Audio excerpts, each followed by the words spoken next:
Des violents combats dans le territoire de Rutshuru dans la nuit de dimanche à lundi ont conduit ce matin à un déplacement massif de la population vers la frontière ougandaise.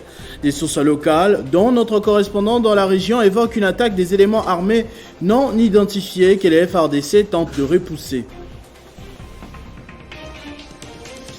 L'acte 2 du procès Bukangalozo avec en tête d'affiche l'ancien Premier ministre Augustin Matata Ponyo a repris ce lundi à la Cour constitutionnelle. Contrairement au dernier rendez-vous, l'audience de ce jour n'est pas retransmise à la télévision. Éliminatoire de la Coupe du Monde Qatar 2022, les Léopards de la RDC s'entraînent pour la première fois ce lundi à Dar es Salaam en prévision du match de la 5e journée contre les Taïfas de la Tanzanie. 6 Léopards sont déjà au lieu du rassemblement. Mesdames et messieurs, bonjour. Pourtant, sous état de siège, la partie est du pays est ciblée par des attaques rebelles en chaîne. Après la scène surréaliste de la semaine dernière à Bukavu, dans le sud Kivu, la province voisine, le nord Kivu serait agressé par des rebelles au niveau de Rutshuru. D'après plusieurs sources, des violents combats ont eu lieu entre les FARDC et des éléments armés pas encore strictement identifiés, poussant la population des villages Jomba à recourir à l'hospitalité pour le moment de l'Ouganda. On a joint au téléphone notre correspondant dans la région, Martial Bendelo. La sécurité est certainement menacée dans le territoire de Rutshuru depuis la nuit dernière. La nuit, affirmant quelques coups de feu tout autour des villages Tchanzu et Ronyoni dans le territoire de Rutshuru. C'est dans le groupement Jomba, presque à la frontière congolo-ougandaise, près de Bunagana. Et certainement, les différentes sources locales, notamment la société civile, confirment effectivement l'attaque de ces territoires par un groupe armé qui jusqu'ici reste à identifier. Quand bien même certaines sources locales indiqueraient que parmi les assaillants qui occupent déjà des villages, notamment Runyoni et Tchanzu, parmi eux figureraient certains combattants du M23 que la population tente d'identifier parmi les assaillants qui occuperaient déjà ces villages. Et ce qui provoque d'ailleurs les mouvements des populations, notamment à Bunagana. La plupart des populations se déplacent déjà et nombreux parmi les habitants prennent la direction de l'Ouganda et d'autres de Rutshuru centre pour craignant en fait pour leur sécurité. La réalité du monde pour l'instant c'est celle-là, c'est que le territoire congolais est attaqué par un groupe d'hommes armés, lourdement armés d'ailleurs, à en croire certaines sources. Mais pour l'instant, l'armée n'a donné aucune communication pour notamment identifier des assaillants, moins encore pour confirmer effectivement la prise de contrôle par les rebelles de ces villages. Entre-temps, une délégation gouvernementale est arrivée ce dimanche à Bukavu, dans le sud Kivu, pour évaluer la situation sécuritaire après l'attaque rebelle qui a eu lieu dans la nuit du 2 au 3 novembre dernier, comme on le rappelait tout à l'heure d'ailleurs. C'est le vice-premier ministre en charge de l'Intérieur et Sécurité, Daniel Assello, en personne, qui est à la tête de cette délégation composée des quelques élus, députés et sénateurs. Reprise ce lundi du procès Bukangalozo qui met à la barre l'ancien Premier ministre Augustin Matata Ponyo. Les sénateurs, depuis patron d'une fondation à son nom qui œuvre dans plusieurs secteurs de la vie, est accusé d'avoir détourné ou mal géré un décaissement de quelques 300 millions de dollars américains pour le projet de parc agro-industriel qui était censé faire décoller les secteurs de l'agriculture dans le pays. Il y a 2 semaines, l'audience avait été renvoyée à ce lundi à cause de quelques irrégularités logistiques telles que le manque d'interprètes pour le Sud-Africain gérant de la société Africom qui comparait à côté de Augustin Matata Ponyo et de Patrice Kitebi, ancien ministre des Finances. Différentes mobilisations populaires accompagnent l'événement, soit pour témoigner son soutien à l'ancien Premier ministre considéré comme honnête, soit pour exiger de voir clair sur cette énorme somme d'argent. La campagne de vaccination contre la Covid-19 a été relancée au sud Ubangi après la réception de 7000 doses de vaccins, dont Pfizer, Johnson & Johnson et Moderna. Elle durera en tout 1 mois, a annoncé le docteur Bienvenu Mangoza, médecin chef de la division provinciale de la santé. Santé encore. Cette fois à Béni, le combat contre Ebola continue. L'on a enregistré ces derniers jours 6 décès et 2 guérisons. D'après un bilan provisoire, quelques produits, dont un vaccin, a permis de stopper la propagation de l'épidémie. D'octobre à novembre, 8 malades ont été recensés pour 489 cas de suivi par les équipes de riposte sur les 573 contacts identifiés. Après l'apparition des premiers cas, 1000 doses de vaccin anti-Ebola RVSV Zebov a été livrée pour suspendre la propagation. Cela a joué un rôle de pare-feu d'après des experts du Comité national de lutte coordonnant les activités de riposte. La propagation à grande échelle n'est plus à craindre car beaucoup de gens sont immunisés contre Ebola grâce aux campagnes de vaccination réalisées récemment dans la zone, mais il faudra attendre plusieurs semaines pour tirer des conclusions définitives. Hier, à Accra, au cours d'une réunion à huis clos, la communauté économique des États de l'Afrique de l'Ouest, CEDEAO, a durci des sanctions individuelles contre les dirigeants maliens et guinéens, ces deux pays qui ont pris le pouvoir par le putsch en raison du retard dans l'organisation des élections pour l'un et pour l'autre, le manque de transition démocratique. À l'issue de ce sommet, plusieurs décisions ont été prises à l'encontre des pays dont le président a pris les pouvoirs par le putsch, notamment au Mali et en Guinée. Concernant la Guinée, le président de la commission de la CEDEAO et d'autres chefs d'État ont insisté sur l'urgence de libérer l'ancien président Alpha Condé, qui est prisonnier des putschistes à Conakry depuis 2 mois. Toujours sur la Guinée, les chefs d'État de la CEDEAO ont pris acte de l'officialisation de la charte des transitions Bon Point pour les autorités guinéennes. Un premier ministre civil a été nommé. Un gouvernement civil également a été mis sur pied. Ces dirigeants pensent que le Conseil national des transitions sera prochainement installé officiellement, mais ils veulent également un programme détaillé des actions qui vont mener la Guinée aux élections libres et démocratiques. Cependant, la CEDEAO maintient et renforce ses sanctions contre les autorités guinéennes compte tenu du coup d'État perpétré le 5 septembre 2021. Il y a eu également des longues discussions sur le Mali où les chefs d'État de la CEDEAO ont fait 2 constats majeurs. Premièrement, la situation sécuritaire qui s'est dégradée au pays. Deuxièmement, au sujet du processus électoral prévu le 27 février 2022, les élections doivent s'organiser, mais le calendrier ne sera pas respecté, constate la CEDEAO, car le gouvernement malien a officiellement écrit pour dire qu'il ne peut pas tenir les élections, constate la CEDEAO. Toutefois, la communauté économique des États de l'Afrique de l'Ouest estime qu'il fallait absolument maintenir la date du 27 février 2022 puisqu'elle était retenue par les auteurs du coup d'État à Bamako. Selon le communiqué final, des sanctions supplémentaires vont être étudiées et proposées lors du prochain sommet en décembre si la situation persiste. Rappelons qu'à l'occasion d'un sommet le 16 septembre à Accra, la CEDEAO avait exigé des militaires maliens le respect strict du calendrier de la transition vers le rétablissement d'un pouvoir civil. Flambée de la Covid-19 en Europe, le continent enregistre de plus en plus des cas en dépit de la présence de différents vaccins. La Russie et le Royaume-Uni sont les plus touchés, menacés par une 5e vague. La France, elle, vient de renforcer les mesures, notamment le retour du port obligatoire des masques dans des écoles primaires qui est entré en vigueur ce lundi. Une nouvelle fois, l'Europe est l'épicentre de la pandémie de la Covid-19. Le rythme de transmission du virus est très préoccupant dans les 53 pays de la région Europe de l'Organisation mondiale de la santé, en dépit de la présence des différents vaccins.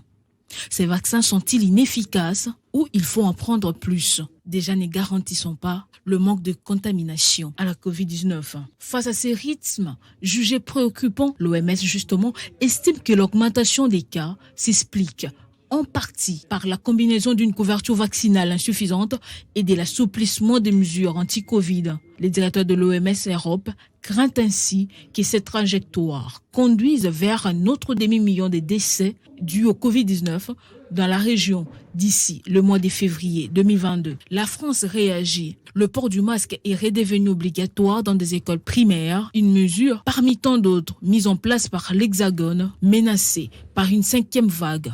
Des hospitalisations sont à hausse. En Europe, le plus grand nombre de nouveaux cas a été signalé par le Royaume-Uni, avec 2883, 756 nouvelles infections, avec 283 756 000 nouvelles infections. Il s'agit d'une augmentation des 14%, suivent la Russie et la Turquie. S'agissant du bilan mortel, la plus forte augmentation des décès a été observée au Luxembourg, au Danemark et en Slovaquie. Le plus grand nombre de nouveaux décès ont été signalés par la Russie, suivent d'autres pays d'Europe de l'Est comme la Roumanie et l'Ukraine. Au total, l'Europe recense à ce jour plus de 73,8 millions de cas, dont 1 387 156 morts. En sport, les léopards de la RDC se rassemblent depuis ce week-end à Dar es Salaam en prévision du match de la 5e journée contre les Taifa de la Tanzanie. En Vodacom Ligue 1, Sangabalinde joue Renaissance tout à l'heure au stade Kachala Bouzola. On reviendra également sur les matchs d'hier et bien sûr la page internationale dans ce panorama sportif avec Christian Bokaya qui va me rejoindre de l'autre côté du plateau. Bonjour et bienvenue Christian. D'ailleurs, bon début de semaine. Bonjour Christopher Ochokoum, à toutes et à tous, bonjour. Éliminatoire Coupe du Monde 2022, comme je disais tout à l'heure, 6 léopards sont déjà à Dar es Salaam en train de se préparer. Affirmatif, il s'agit de Kiasumwa Joël, Idumba Nathan et Ngandou Joël, arrivés vers 2h de ce lundi. Ils ont rejoint quelques heures après les 3 autres coéquipiers qui étaient déjà au lieu du regroupement. Il s'agit bien sûr de Lomboto Hervé, Juma Chabani Wadol et de Ben Malangongita. 7 autres joueurs sont attendus ce lundi. Il s'agit de Gaël Kakuta, Bakambu Cédric, Bolassi Yannick, Akolo Shadrach, Ntsakala Fabrice, Kaembe Edo et Mpas Sinzao Lionel. Selon le programme, les léopards de la RDC vont s'entraîner ce lundi à 17h en prévision du match de la 5e journée contre les Taifa Stars le jeudi 11 novembre. Une victoire, il faut le dire, est obligatoire pour la RDC qui devra aussi gagner son 6e et dernier match dans ce groupe J contre les Bénins afin de se qualifier au prochain tour.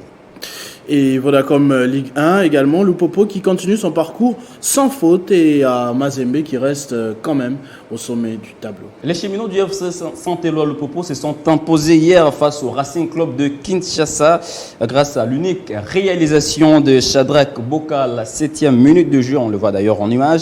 Les poulains de Christian Braconi vont imposer leur système de jeu à l'adversaire avant de baisser du régime. En seconde période, se procurant beaucoup d'occasions de but. Le Racing Club de Kinshasa va égaliser à la 48e minute, un but qui sera malheureusement refusé par l'arbitre. Et c'est sur ce score étriqué que Lupopo va remporter ce match. Un succès qui lui permet de rester en tête du classement avec 16 points, ex-aequo avec le tout-puissant Mazembe Anglebert qui a étrié hier. On peut d'ailleurs le voir sur ces tableaux, la formation des Lubumbashi Sport, grâce notamment à un doublé de Thomas Ulimwengu et un autre but de Kofi Kwame, voilà comme le tableau l'indique également à Likassi, la formation de la JS Groupe Bazano s'est imposé face à l'US Panda B50 sur le score d'un but à 0. Cette victoire a permis bien sûr aux guerriers de Bazano de se classer 6e avec 11 points. On revient sur le match RCK Lupopo pour écouter Christian Braconi et Jenin Tumba en réaction d'après-match. Je suis satisfait des 3 points. 1-0, c'est pas cher payé parce que je pense qu'on a eu 3 barres, on a eu beaucoup d'occasions. On aurait dû faire le break déjà en première mi-temps, au bout d'un quart d'heure. On n'a pas pu le faire. Donc après, quand on ne tue pas le match, forcément l'adversaire revient dans le jeu et il a montré de la qualité. On a beaucoup trop reculé à mon goût, beaucoup trop subi. Et même dans ces moments-là, on a eu encore des occasions en deuxième mi-temps d'aggraver le score et de se mettre à l'abri. On n'a pas pu le faire. Donc c'est un peu regrettable, mais bon, écoutez, on a 16 points ce soir. On ne va pas faire la fine bouche non plus. Il y a une défaite en cours, mais néanmoins, moi je déplore le comportement des arbitres.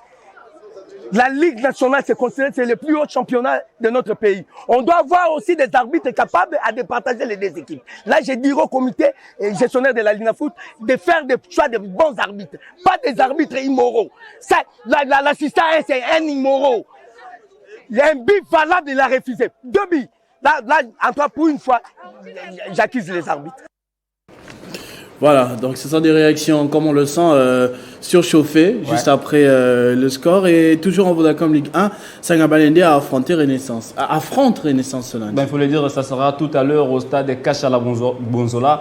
14h à Kinshasa, puis 15h à Mbujimai. Le Football Club Renaissance du Congo reste sur la soif d'enchaîner une deuxième victoire après celle enregistrée vendredi face à l'US Tchinkonku. Une mission quasiment difficile pour le club orange de Kinshasa qui sera face aux Anges et les Saints qui tentent de se relever dans ces championnats après un début de saison timide. Et en international, le week-end a été surprenant mais aussi succulent, que ce soit en Liga ou encore en Première Ligue.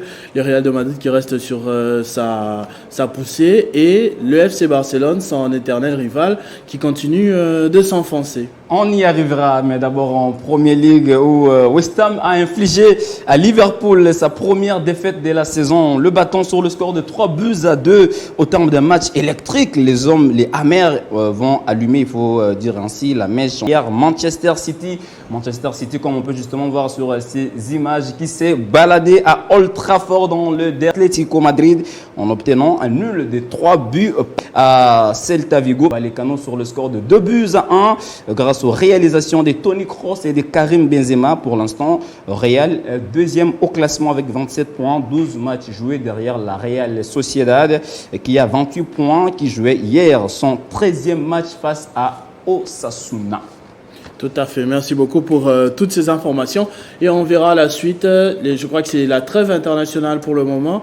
Ouais. Et ils auront le temps de se reposer et retrouver tous leurs esprits. Merci beaucoup, Christopher.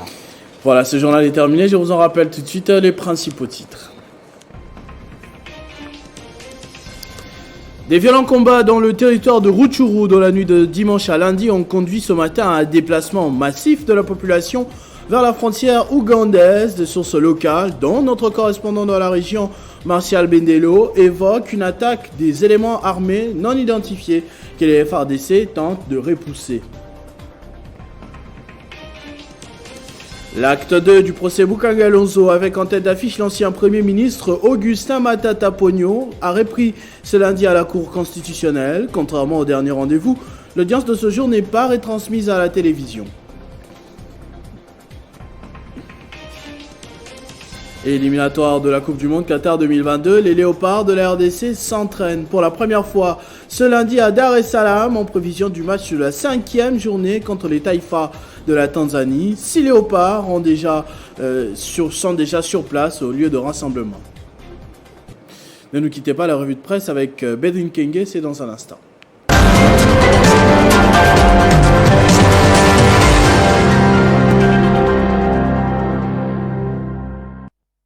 Bedrin Kenge qui va me rejoindre de l'autre côté du plateau pour remplacer Christian Bokaya. Bonjour et bienvenue Bedrin. Bonjour et merci Christopher Ochokum. À la une de votre revue de presse, on commence cet horizon des journaux parus lundi à Kinshasa par l'intense activité du ministre de la Communication, Patrick Muyaya, qui a rassuré les uns et les autres sur la tenue des élections en 2023.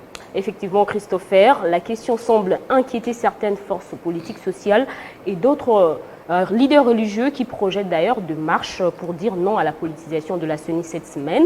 Et Forum des As a écrit que le ministre de la Communication et Médias, lors de son interview sur RFI et France 24, précisait que les délais prévus par la Constitution pour l'organisation de scrutin est non négociable, étant donné que le chef de l'État, Félix Tshisekedi, va respecter à la lettre la loi fondamentale de la République et va veiller justement que les élections se tiennent dans le temps imparti, soulignent les confrères.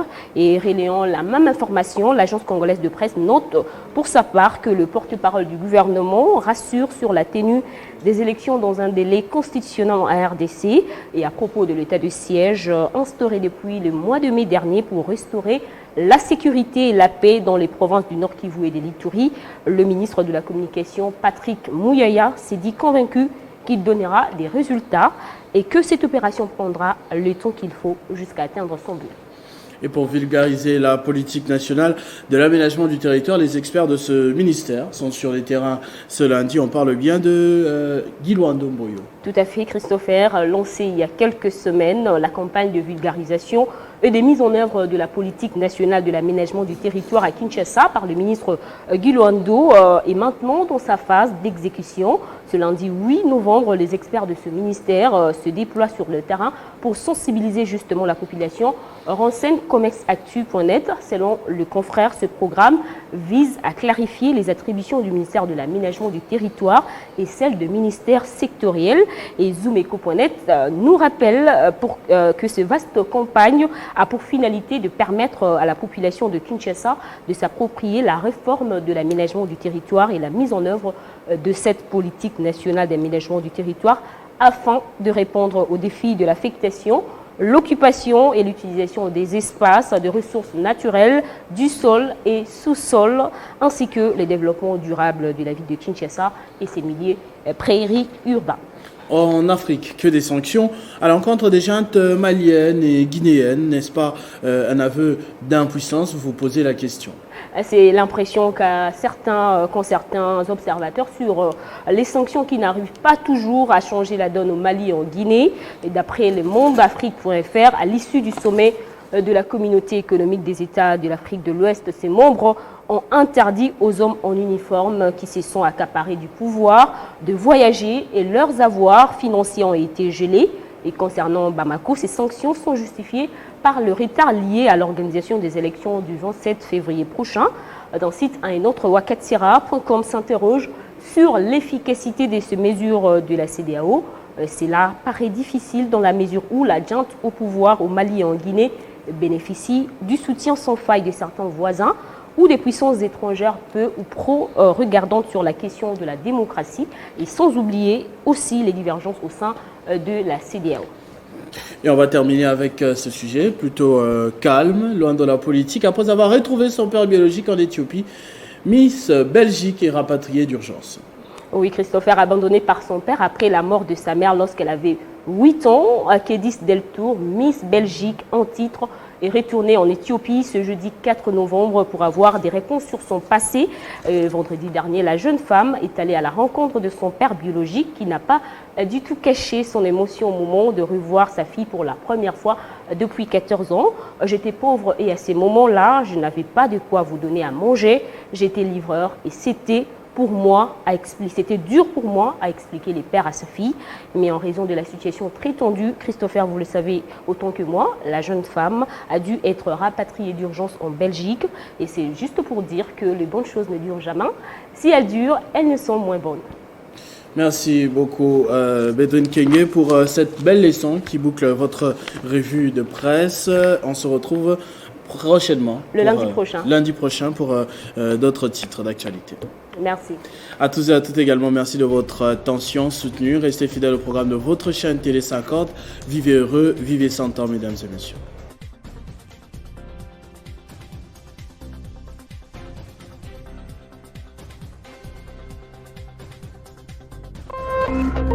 Téléchargez les infos Télé 50 sur www.télé50.cd.